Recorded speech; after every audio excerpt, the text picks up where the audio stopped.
For years I was the woman who kept everything running. Laundry done, fridge stocked, his shirts ironed, his favorite meals cooked, every little thing taken care of. And yet all I ever got in return was silence. Or worse, those little jabs he thought I didn't hear. "You're lucky I keep you around," he'd joke. "God knows you're not much help."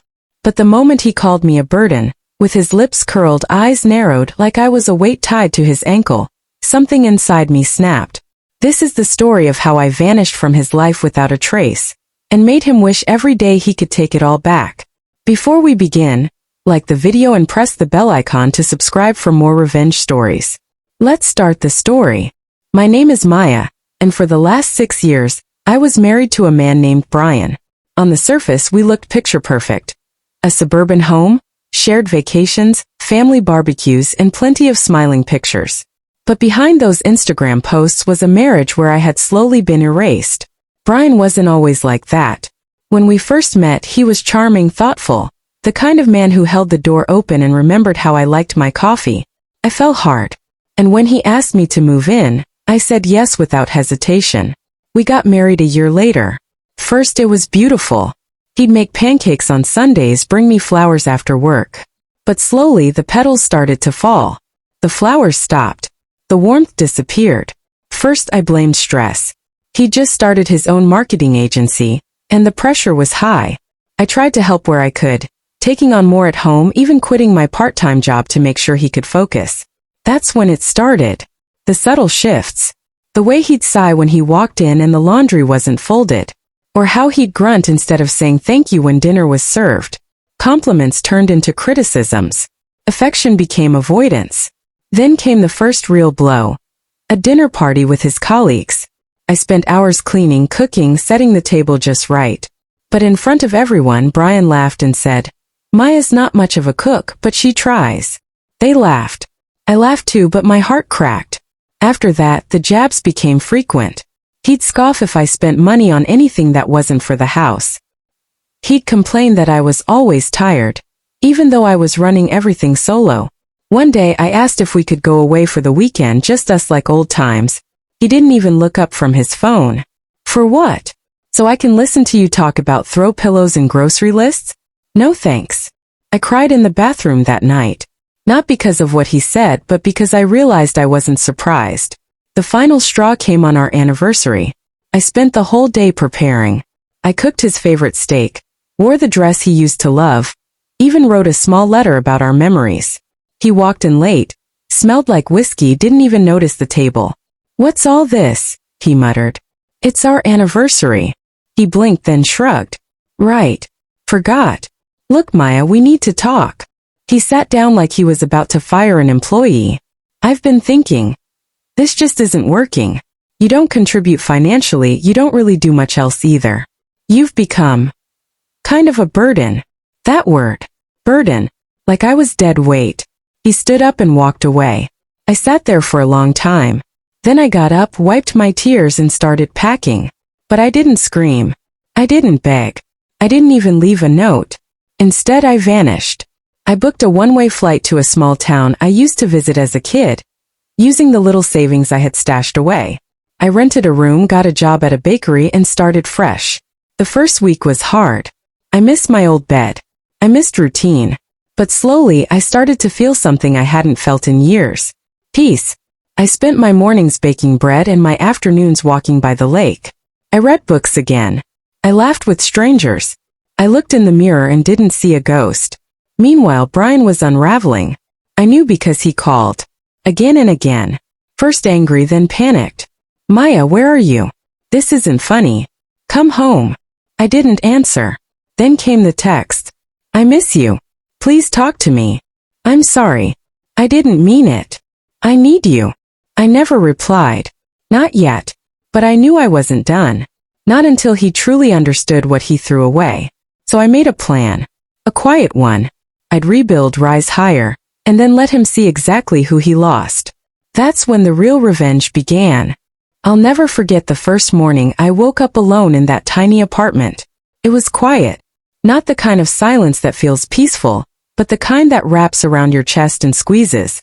I sat up in bed and stared at the wall for a long time, wondering what to do first. I'd spent so long taking care of someone else, making his life easier, supporting his dreams. I'd forgotten how to even think about my own.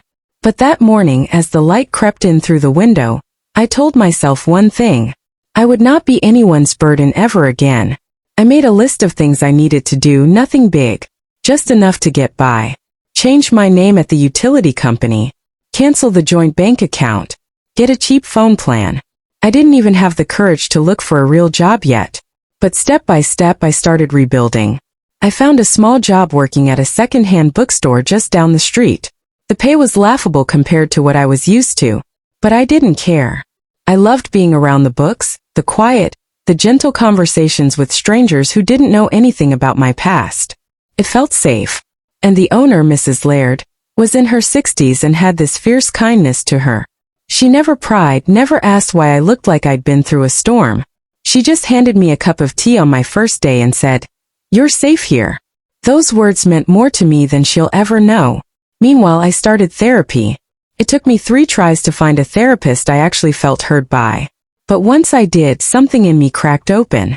We talked about the years I spent shrinking myself to fit into my husband's world. About the way he used words like weapons. About how he made me question my own worth. About how I slowly lost myself trying to prove I deserved to be loved. One day, I told her about the moment he called me a burden.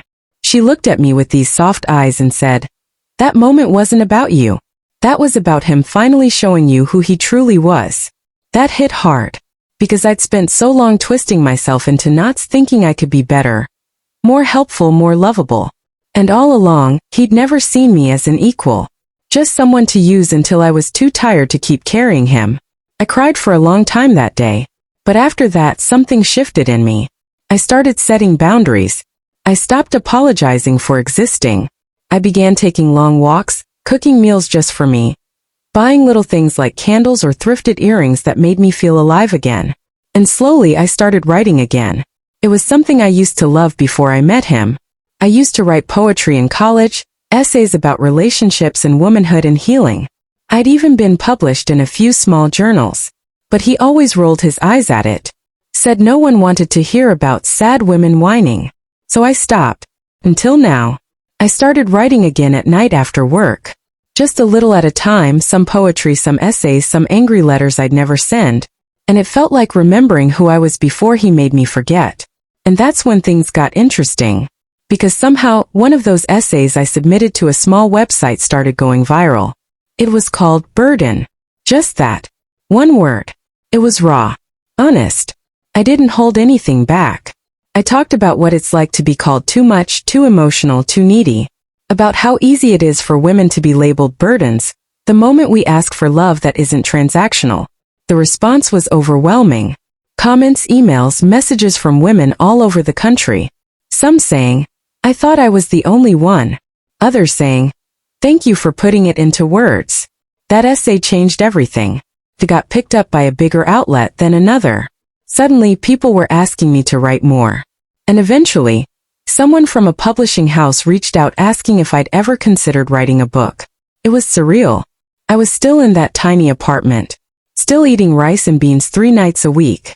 Still figuring myself out. But for the first time in a long time, I felt powerful. And wouldn't you know, just when everything started blooming for me, he came crawling back. Started with a text. "Hey, hope you're okay. I've been thinking about you." I ignored it. Then came another. "Just wanted to say, I miss you." I laughed out loud when I read it. I hadn't heard from him in over 8 months. Not even a sorry. And now suddenly he missed me? Please. Then came the third message. "I saw your article. It was really well written. I'm proud of you." Oh, so that's what this was about. He saw I was doing something. That I wasn't broken and begging like he probably expected. That I'd taken the ashes and built something better. I didn't respond. So he emailed me. Then he called twice from a blocked number. I didn't answer. And that's when the letter came. A real one. Handwritten. 3 pages. Pouring his heart out. Apologizing. Saying he didn't mean to call me a burden. That he was struggling. That he didn't know how to handle everything. That he missed my laugh, my kindness, my cooking, my support. That he realized now. I was the best thing that ever happened to him. I read that letter once. Then I folded it up, put it in a drawer, and went back to my writing. Because here's the truth. He didn't miss me. He missed the version of me who tolerated his cruelty. The one who stayed quiet. The one who kept showing up, even when she was bleeding inside. But she doesn't exist anymore. And when I finally bumped into him, accidentally weeks later at a mutual friend's birthday, I saw the desperation in his eyes. He tried to make small talk, acted like everything was fine. I smiled politely. Then he leaned in and said, "Can we talk sometime? Just us." I looked at him, really looked at him, and said the one thing I'd waited months to say, "I'm not your burden anymore." And I never was. Then I turned and walked away. And for the first time, I didn't feel guilty. I didn't feel broken. I didn't feel small. I felt free. He had his chance. He threw it away. And now I get to choose me every single time. If this story touched something deep in you, don't forget to like, share, and subscribe. There are more stories coming, raw, honest, and real. We're just getting started.